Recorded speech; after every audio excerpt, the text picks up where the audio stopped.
2 ராஜாக்கள் அதிகாரம் 3 வசனம் 17.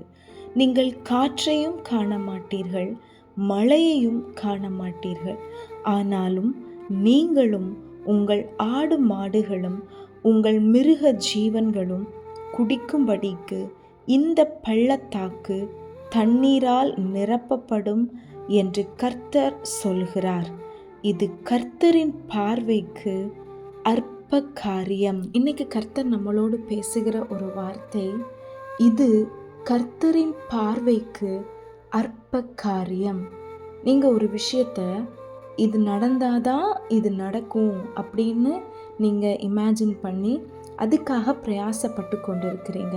ஆனால் கர்த்தர் இன்னைக்கு வாக்கு கொடுக்கிறார், நீங்கள் காற்றையும் காண மாட்டீர்கள், மழையையும் காண மாட்டீர்கள்.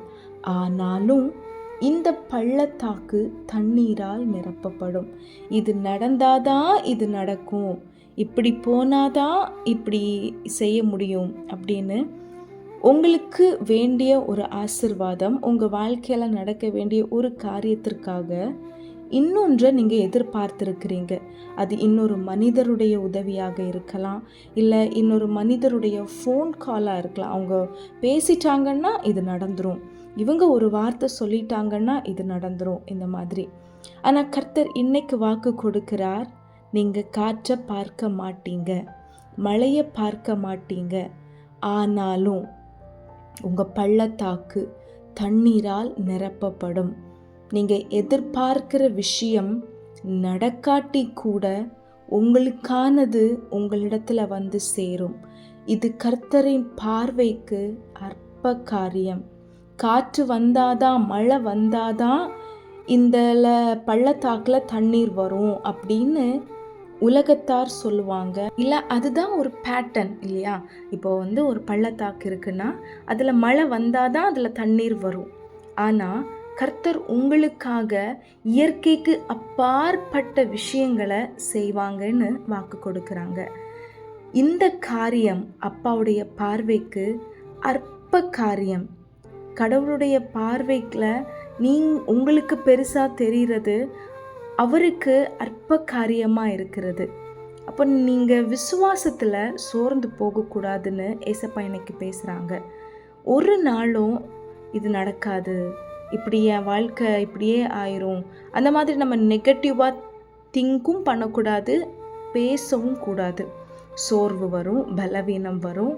நம்ம நினைக்கிறது நடக்காமல் இருக்கும்போது இதெல்லாம் நடந்து என்ன ஆக போகுது, அப்படிப்பட்ட வார்த்தைகளாக இருக்கட்டும், எண்ணங்களாக இருக்கட்டும் நமக்குள்ளே வரும். வராதுன்னு இல்லை, வரும். பட் அதை நம்ம மேற்கொள்ளணும். இல்லை, என் அப்பா எனக்காக செய்வாங்க, இப்போ நடக்காட்டி கூட பரவாயில்ல, இல்லை நான் நினைக்கிறது நடக்காட்டி கூட பரவாயில்ல, என் அப்பா எனக்காக செய்வாங்க, என் அப்பா இன்னைக்கு எனக்கு வாக்கு கொடுத்துட்டாங்கல்ல, நான் காற்றை பார்க்காட்டியும் பிரச்சனை இல்லை, நான் மழையை பார்க்காட்டியும் பிரச்சனை இல்லை, என் தேவை சந்திக்கப்படும், என்னுடைய காரியங்கள் என்னுடைய நேரத்தில் கரெக்டாக நடக்கும், எனக்கு வேண்டியது என்னிடத்துல வந்து சேரும், என் அப்பாவுக்கு இது அற்ப காரியம். இப்படி நம்ம விசுவாசமாய் சொல்லும்போது ஏசப்பா அதை பார்த்து ரொம்ப சந்தோஷப்படுவாங்க. உங்களுடைய தடைகள் நீங்கி உங்கள் ஆசீர்வாதத்தை நீங்கள் சுதந்திரிப்பீங்க. விசுவாசம் என்பது காணப்படாதவைகளுடைய உறுதி. அதாவது நம்ம அது ஒன்றுமே பார்க்கலை, ஆனாலும் நம்ம விசுவாசிக்கிறோம் பாருங்க, அதை ஏசப்பா கண்டிப்பாக கனம் பண்ணுவாங்க. இன்னைக்கு நீங்கள் ஒரு விஷயத்திற்காக இன்னொருத்தவங்களை எதிர்பார்த்துட்டு இருந்தீங்க, இன்னொன்றை எதிர்பார்த்துட்டு இருந்தீங்கன்னா அப்பா இன்னைக்கு உங்களுக்கு வாக்கு கொடுக்குறாங்க, எனக்கு உதவி தேவையில்லை, நான் பெரியவராயிருக்கிறேன், எனக்கு இது அற்ப காரியம், அதனால் நீ என்னை மட்டுமே நோக்கி பாரு. உன் ஃபோனை பார்த்துட்டு ஃபோன் கால்ஸை எதிர்பார்க்காத, சில மனிதர்களை பார்த்துட்டு அவங்கள நீ எதிர்பார்க்காத, நீ என்னை மட்டுமே நோக்கி பாரு, உனக்கு ஒத்தாசை என்னிடத்திலிருந்து வரும்னு அப்பா வாக்கு கொடுக்குறாங்க. ஏசப்பா ரொம்ப ஒரு தீவிரமாக செயல்படுவாங்க. எதுக்கு தெரியுமா? அவரை நம்பி இருக்கிற பிள்ளைகளுக்கு அவர் மட்டுமே தான் செய்யணும் அப்படின்னு. அதனால தான் சில காரியங்கள் தாமதமாகுது, டிலே ஆகுது. அது டிலேன்னு நம்மளுடைய கண்களுக்கு தெரியுது, ஆனால் உண்மையிலே அது டிலே கிடையாது. அது ஏசப்பா உங்களுக்காக ப்ரிப்பேர் பண்ணுகிற ஒரு மகிமையாக இருக்க போகுது. காத்திருக்கிற பீரியடு வருஷம் ஃபுல்லாக இருக்கும், அதாவது உங்கள் வாழ்க்கை ஃபுல்லாக காத்துட்டே தான் இருக்கணுமா? இல்லைங்க. ஒரு பீரியடில் காத்திருக்க வைப்பாங்க. நீங்கள் சுதந்திரிக்கும் போது நீங்கள் காத்திருந்த காத்திருப்பு, அந்த டைமில் நீங்கள் ஃபேஸ் பண்ணது, இது எல்லாமே மறக்கிற மாதிரியான ஒரு மகிமை தான் ஏசப்பா வச்சுருப்பாங்க. ஆமாங்க, கர்த்தர் உங்களுக்கு செய்ய போகிறது பயங்கரமாக இருக்கும். அதை ஏசப்பாவே உங்களுக்காக செய்யணும் அப்படிங்கிறதுக்காக தான் இவ்வளவு நாட்கள். ஆனாலும் ஏசப்பா நான் நம்புகிறேன்ப்பா, நீங்கள் எனக்கு போதும்ப்பா, உங்களை நான் கஷ்டப்படுத்தக்கூடாதுப்பா, இப்படி நம்ம ஏசப்பா கிட்ட பேசிகிட்டே இருக்கலாம். எவ்வளவு கஷ்டங்கள் எவ்வளவு துன்பங்கள் நம்ம வாழ்க்கையில் வந்தால் கூட அந்த பீரியடில், அந்த நாட்களில் ஏசப்பா நம்ம கூட இருக்கிறாங்க.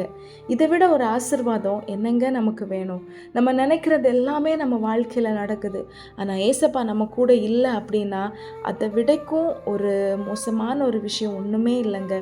ஏசப்பா என் கூட இருக்கிறாங்க, எனக்கு ஏசப்பா போதும் அப்படின்னு அப்பாவை மட்டுமே கட்டியாக பிடிச்சிட்டு இருக்கலாம். நம்மளுடைய வாழ்க்கையில் நிறைய கஷ்டமான பாதைகள் கடக்க வேண்டிய சூழ்நிலைகள் வரும், இல்லைன்னு சொல்லலை.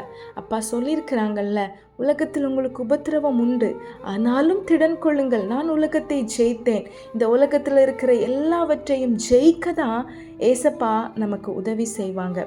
இன்னைக்கு ஏசப்பா சொல்கிறாங்க, நீங்கள் நினைக்கிற எதிர்பார்க்கிற அந்த விஷயத்தை நானே உங்களுக்காக செய்வேன். அது எனக்கு அற்ப காரியம். உங்களுக்கு வேணால் அது ரொம்ப பெருசாக இருக்கலாம், இது நடக்கவே செய்யாது அப்படிங்கிற ஒரு தாட் உங்களுக்குள்ளே இருக்கலாம். ஆனால் ஏசப்பாவுடைய பார்வையில் ஏசப்பாவுக்கு அது அற்ப காரியம்.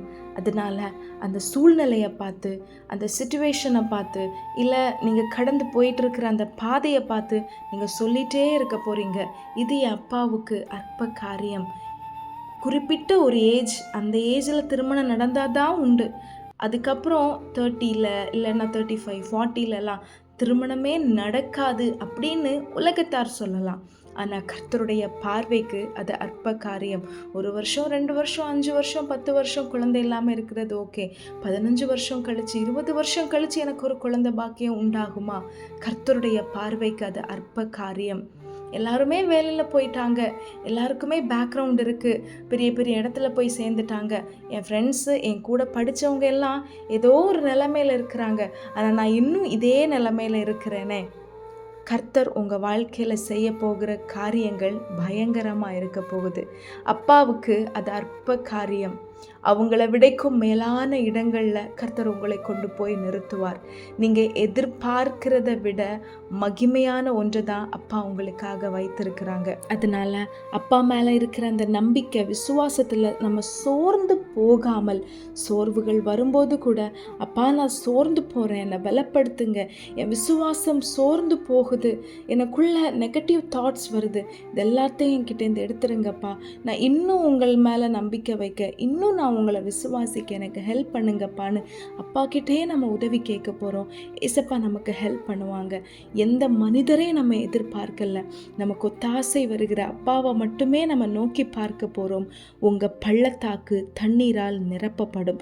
நீங்கள் காற்றையும் பார்க்க மாட்டீங்க, மழையையும் பார்க்க மாட்டீங்க, ஆனாலும் நீங்கள் எதிர்பார்க்கிற விஷயத்தில் ஒரு அற்புதத்தை கர்த்தரே உங்களுக்கு செய்ய போகிறாங்க.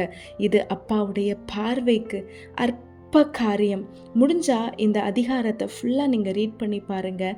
கர்த்தருடைய செய்கைங்கிறது அதிசயமாக வெளிப்பட்டிருக்கும். ஸோ நீங்கள் எதை ரொம்ப பெருசாக பார்த்தீங்களோ அதை அப்பா சொல்கிறாங்க, இதை நானே உனக்காக செய்ய போகிறேன், இது என் பார்வைக்கு அற்ப காரியம்.